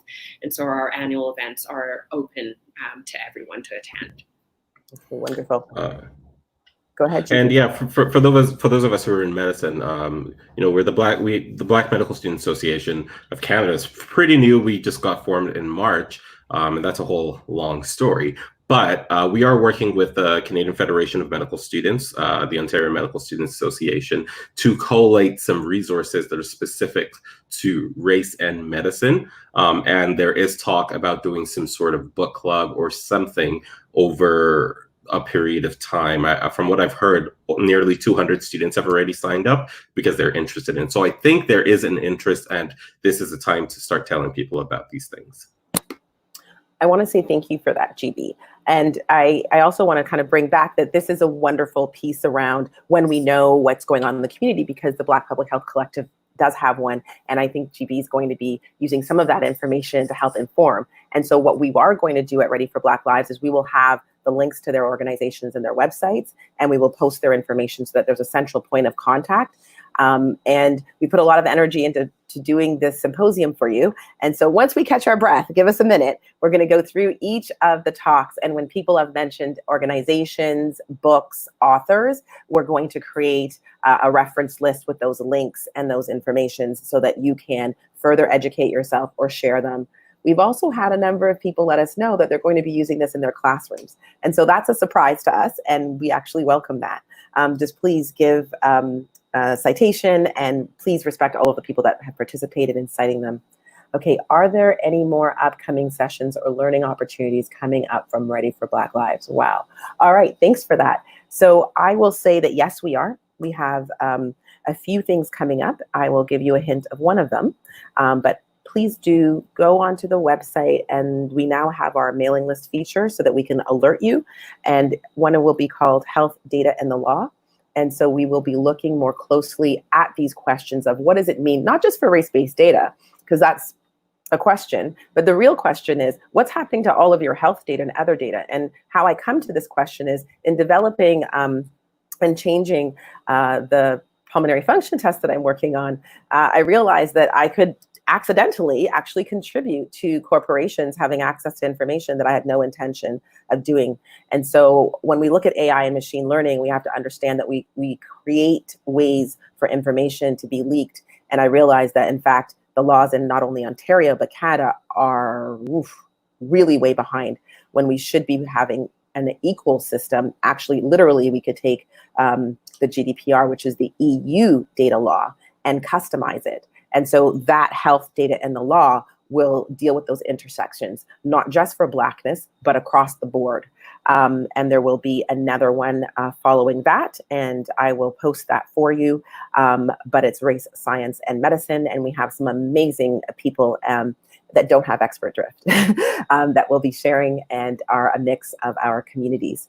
And so those are two, but the one that you'll be able to connect with relatively soon, and again, the only way I can connect you is if you add yourself to the mailing list, is the COVID Conversations, because the COVID Conversations Symposium is a gathering of folks, some of which will also be interviewed, most of which will be because we've had comments and feedback saying, can we hear more from that person? Will you be interviewing that person? And so, yes, we will. And so stay tuned for that. So we have a lot of content because, as Raymond said, we don't know what we don't know.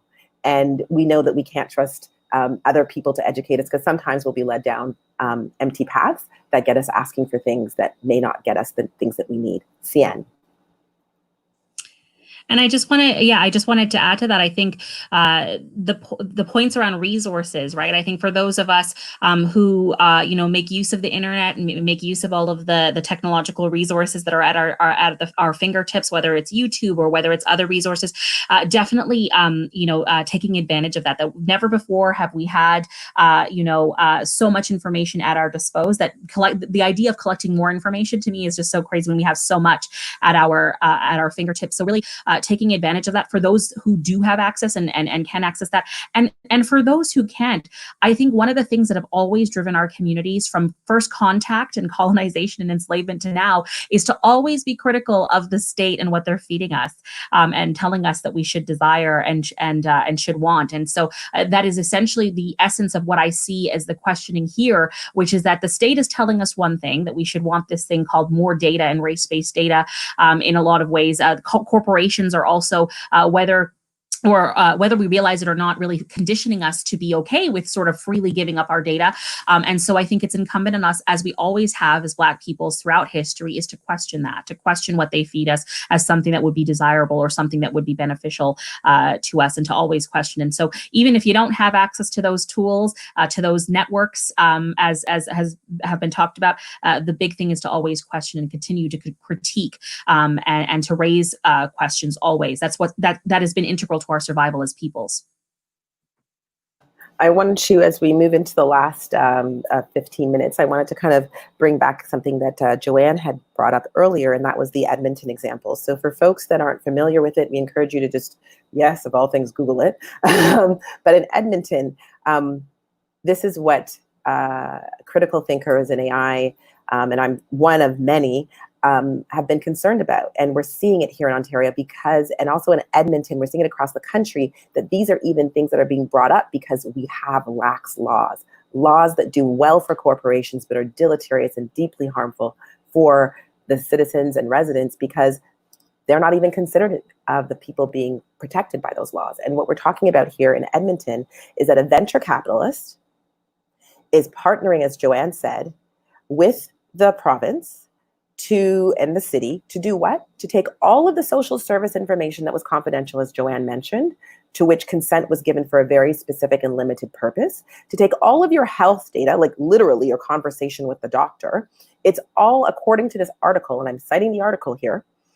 It's an article written by Vice, so go online and look at Vice's article and type in Edmonton, and you will see that what they've articulated in their own voice, this is not my voice, but their voice, that social services, your doctor and the province are going to dump all that information and give it to the police as it is, with your name and your address and everything else on it.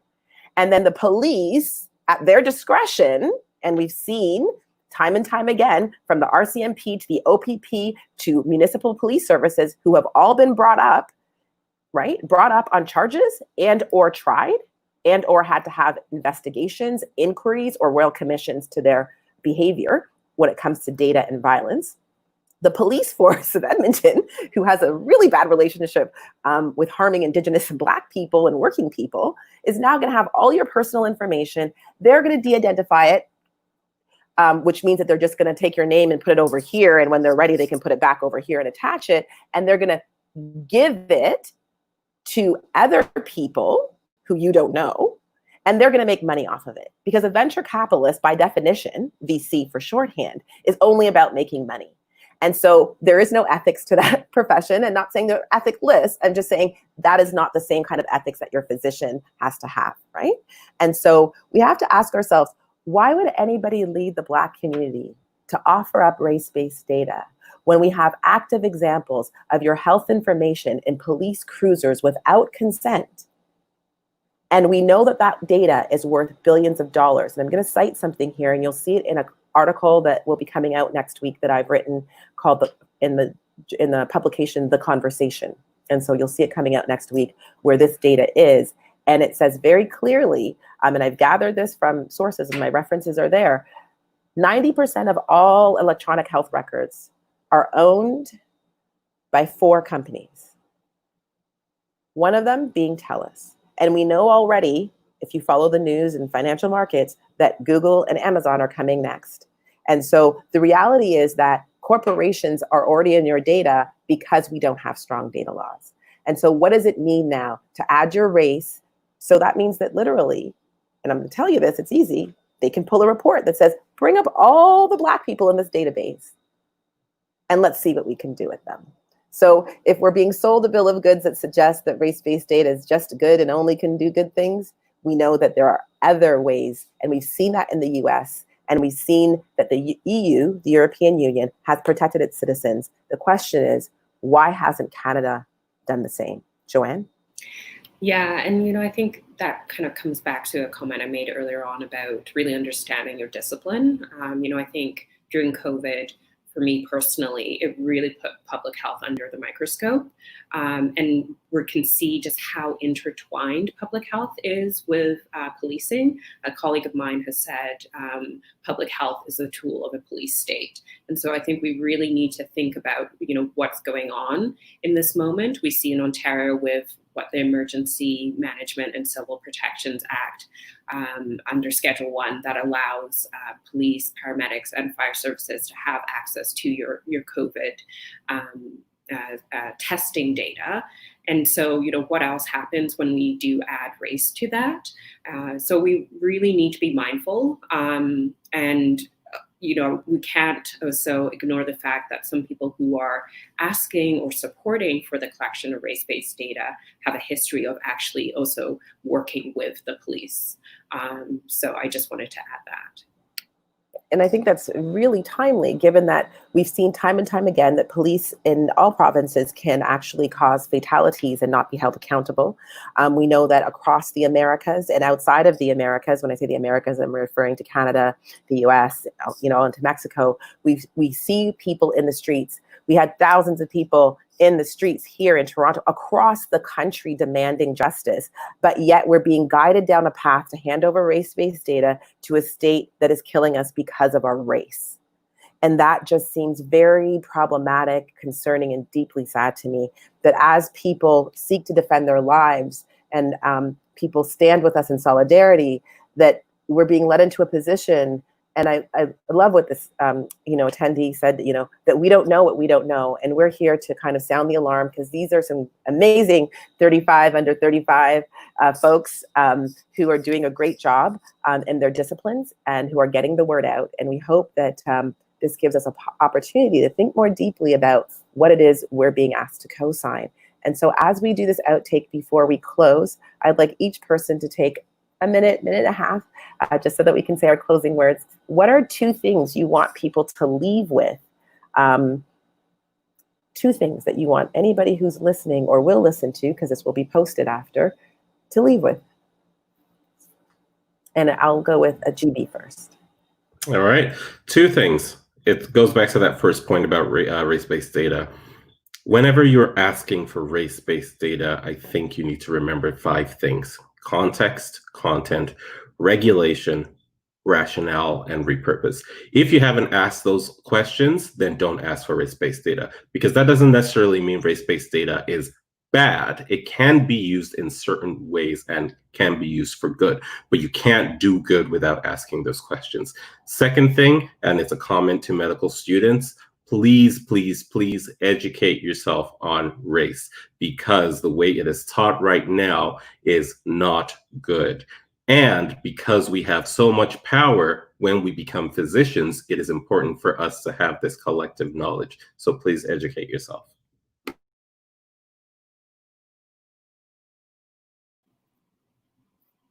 Yeah, okay. Yeah, no, I think probably my two takeaways would be around choice. For people to really realize that we don't have to accept certain things that are presented to us, that we do have a choice. I really do like the comment that Rhubarb Benjamin makes around informed refusal. And I think we really need to focus on that. Like, we need to think about other options and what our priorities are, and what we have the opportunity right now to shape the future of Black health and Black life in Canada. And do we want that to be dictated by, you know, a select few who may or may not be really looking at, you know, their own profit at the expense of everybody else? Or rather, do we want to be the ones who determine what that future looks like? And I guess my second takeaway, kind of similar to GB, if you're listening to this session or any of the other 5 that have happened, and you've heard something that really kind of like sparked your interest, I'd really encourage you to explore it a little more, and also share with other people. You know, we are going to learn together. So to have those conversations and to really, you know, understand what are the underlying things that are taking place right now in this moment, and also act. Like, I think collective action is really important. Thank you very much, Joanne. I appreciate that. And now, Ciann, would you give us your outtake? Yeah, I think the first thing, and this is what I had said earlier, and also building on a point that you just mentioned, Lana, which is that I think that as riled up as we are, and rightfully so, about visible, the visibility of Black death in this moment, we need to be as riled up and out in the streets protesting for the unethical gathering and the unconsensual gathering, as far as I'm concerned, of our data. We should be in the streets marching for that as well, because this is ultimately a part of this larger fight for liberation, not just for Black people, I think for all people, but especially for Black people, because we know that we are targeted in a particular way. So I think that these are connected. We should be out in the streets. We should be angry. We should be upset. We should be asking for accountability. All of these things are connected to me. The fight for Black lives and the fight for data sovereignty and liberation from all of these systems that seek to oppress us are very, very connected. The second big point was around the fact that there is research that is out there done by critical Black scholars that is accountable, that serve as interventions that are beneficial to our communities.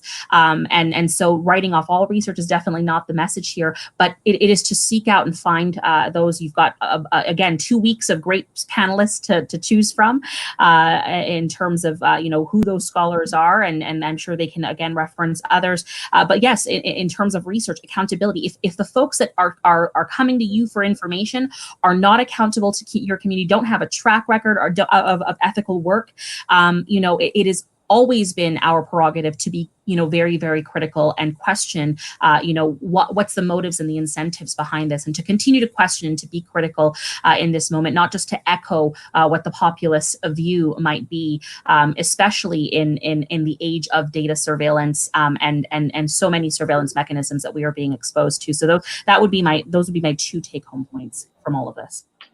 I'd like to thank all of you, GB, Joanne, Ciann, for coming on and sharing your thoughts. And I was very intentional that we should start in the rising sun and set in the West. It was also intentional that we start with our elders and we complete with the generation that takes us forward. And we have to be mindful that the asks for race-based data didn't include any of these people. And that none of our voices were actually contemplated, or the diversity, whether it's being Black and Indigenous or being able to understand us as 4th or 5th generation, 7th generation, or newly arrived. None of that was taken into account, and nor was the history of Canada's failed race-based data collection. And the fact that we have loads of data in Canada. So people that keep telling you that they don't are people who have decided that they should be able to click on boxes and act like this is the 51st state in America and do what I call armchair epidemiology, rather than actually doing the work that needs to be done. I develop epi profiles with a colleague of mine that you'll see as well in coming COVID conversations. And it takes a lot of time to do it properly. And it takes a lot of time to get out of your car, get out of your office, and make sure that you don't write things about people that you've never met. And that's become an acceptable way in the colonial state. And they set it up that way. The white men should sit down and write things about people they've never met, they have no desire to know, and that they seek to control. And part of the change, and the change that's going to come, and I'm thinking about a folk song from the 1960s and 70s, is that we've changed that approach. We've made it that people should be accountable, that if you don't know that community, don't write about it. If you can't afford it, you don't have the time, or you're not close enough, then you're not the right person. And if you're so busy doing other things, then you're also not the right person, because we all made time to do the work. We continue to make the time. And I'm going to take this moment to close out and say to everybody who's been so kind to listen and so kind to click, thank you. Thank you to our discussants. Thank you to the LEAP. Thank you to the many people that volunteered their time for free. This was put on by a group of people who supported the call to action. I was overwhelmed with the response of people who had attended our national consultations and gatherings, and folks who knew about the protocol, who supported it, and who were very upset that a bunch of random folks seemed to enter the conversation. And I said, you know what, let's be constructive. Let's bring our voices together. And given that COVID is here and we can't physically go across the country the way we had planned, and let's have the symposium at the beginning. And so here you are. It's a platform for us to talk to each other, to come to an understanding about race-based data, and to make sure that we don't, in an effort to try to save our Black lives, we know that that call wasn't meant to harm, but it has harm inherently woven into it. And so it's time for us to take back the narrative. And this is the narrative that you've heard here that folks are committed to. This is the narrative from the grassroots.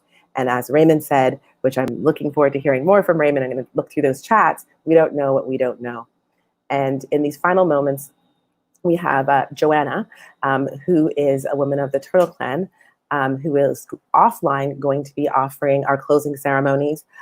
She is in Serpent River Nation, about 6 hours north of Toronto. She is going to be offering that closing ceremony to the ancestors, to the land, outdoors, and closing out, because we did bring the Indigenous ancestors in. We also brought in our diasporic and African ancestors. And so they've been so kind to look over us, as they always do, that we are making sure that we ask them to continue for us, but to know that we've completed this activity and we move on to the next. So you can see Joanna in the bio, and her information is there, and she will be offering closing prayers and closing ceremonies away from our eyes, but it will be done. And know that I also continue to do that work after I come off camera to thank the ancestors of all of those who have joined us today. And so for us, spirit is not separate. It is always present, and we respect all faiths and spiritual practices that allow people to live their true lives in their own expression. And so in that, I would like to take this last 2 minutes to just say to folks, whoever's online, we've shared a lot of information. Give us a minute to catch our breath. We will be posting it up on the website and tweak the website because it's going to have a lot of ongoing work. And so you'll be able to find those resources. When it comes to the database and the access of that, it was planned originally to be at the completion of the last leg of the protocol conversations in the fall. We might be able to get it up sooner, but again, please add yourself to the mailing list so that you're aware of when it comes online. And we will be also having an online workshop about how to use it, how to enroll as a researcher, what the process is, how it's been developed, and it will be transparent, unlike so many things in our Black lives. And so we thank you, and we look forward to hearing from you. And please continue to share these videos. I've been told that folks have already not only are planning to teach with them, but they're actually using them in their own communities as they debate vigorously this discussion of race-based data. And I love it. I love it. I come from a house of conversation and debate. My father, who's now passed, always encouraged us to debate. And I hope that you'll take this debate into your house. And on this beautiful Saturday morning, at least it is here in Toronto, Ontario, I hope it is where you are. May you have the opportunity to go outside and be thankful for the land that Indigenous people, First Nations, Inuit, and Métis have kept pristine for us, and that you enjoy it, that you take care of it, and that you be in solidarity, not just with us, not with just those in the streets, but we remember always that we are on the land of Indigenous peoples, and that among us are also Black Indigenous peoples to this territory, and these things are not separate, and we are all one people, one human species, but we do have different experiences. And on that note, thank you, everybody. Have a great Saturday afternoon. Bye.